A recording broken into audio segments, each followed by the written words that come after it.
I've been talking to Bullyfinger for the last couple weeks. I'm working on an analog 500 series rig. How many of you guys work on 500 series? I'm looking for suggestions for what to add to my 500 series lunchbox. At first, I was just gonna get gear for drum processing, out of the box drum processing. But the way I'm looking at it now is I'm thinking about doing a vocal chain, drum processing, all that. I've been looking at the API stuff, and here's my EQ. This is the bass. This is with the bass off. Then when I turn it up, I get more the low end, and I can control bass and sub frequencies. And then I have the high end.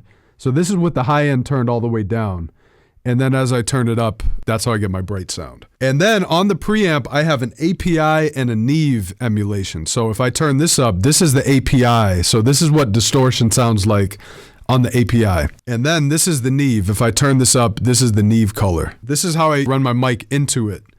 So just for any of you guys who don't know the difference between analog and digital, there's a huge difference. On this, I can cascade an API. So this is just the API style preamp. So if I want like a gritty sound, this is what the API sounds like when it's fully driven. And you can turn it down for like a smoother sound. Then I have a Neve style preamp. See if you can hear the difference. This is the Neve. This is the Neve when it's driven.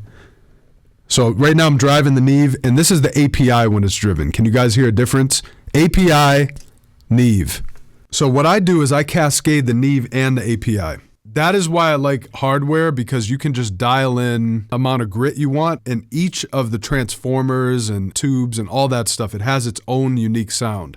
So that's why when I'm doing drums at Knock, I bring it to the studio and I'll run it through tape machines. I'll run it through compressors. I'll run it through hardware distortion units. And I have some here too. So I'm trying to build my own rig of 500 series lunchbox stuff.